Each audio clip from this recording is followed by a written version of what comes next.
नमस्कार दोस्तों। आज मैं आपको मंगलवार की व्रत कथा सुना रहा हूँ।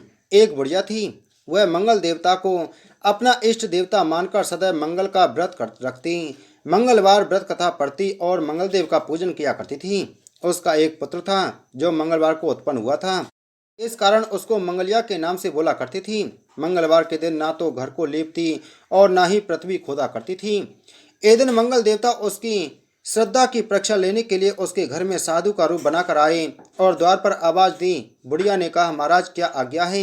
साधु कहने लगा कि बहुत भूख लगी है, भोजन बनाना है। इसके लिए तू थोड़ी सी पृथ्वी लीप दे तो तेरा पुण्य होगा। यह सुनकर बुढ़िया ने कहा, महाराज आज मंगलवार की व्रती हूँ, इसलिए मैं चौका नहीं लगा सकती। कहो तो जल का छिड़काव कर दूं, उस पर भोजन बना लें। साधु कहने लगा कि मैं गोबर से ही लीपे चौकी पर खाना बनाता हूँ। बुढ़िया ने कहा, पृथ्वी लीपने के सिवाय और कोई सेवा हो तो मैं सब कुछ करने के वास्ते उदत हूँ। तब साधु ने कहा कि सोच समझकर उत्तर दो, जो कुछ भी मैं कहूँ सब तुमको करना होगा। बुढ़िया कहने लगी कि महाराज पृथ्वी लीपने के अलावा जो भी आज्ञा करेंगे उसका पालन अवश्य करूंगी। बुढ़िया ने ऐसे 3 बार वचन दे दिया।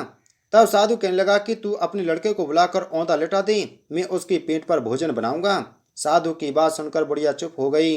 तब साधु ने कहा, बुला ले लड़के को, अब सोच विचार क्या करती है। बुढ़िया मंगलिया मंगलिया कहकर पुकारने लगी। थोड़ी देर बाद लड़का आ गया। बुढ़िया ने कहा, जा बेटा तुझको बाबाजी बुलाते हैं। लड़के ने बाबाजी से जाकर पूछा, क्या आज्ञा है महाराज। बाबाजी ने कहा कि जाओ अपनी माताजी को बुला कर लाओ। तब माता आ गई तो साधु ने कहा कि तू ही इसको लिटा दे। बुढ़िया ने मंगल देवता का स्मरण करते हुए लड़के को औंधा लिटा दिया और उसकी पीठ पर अंगीठी रख दी। कहने लगी कि महाराज अब जो कुछ आपको करना है कीजिए, मैं जाकर अपना काम करती हूँ। साधु ने लड़के की पीठ पर रखी हुई अंगीठी में आग जलाई और उस पर भोजन बनाया। जब भोजन बन चुका तो साधु ने बुढ़िया से कहा कि अब अपने लड़के को बुलाओ, वह भी आकर भोग ले जाए। बुढ़िया कहने लगी कि यह कैसे आश्चर्य की बात है कि उसकी पीठ पर आपने आग जलाई और उसी को प्रसाद के लिए बुलाते हैं।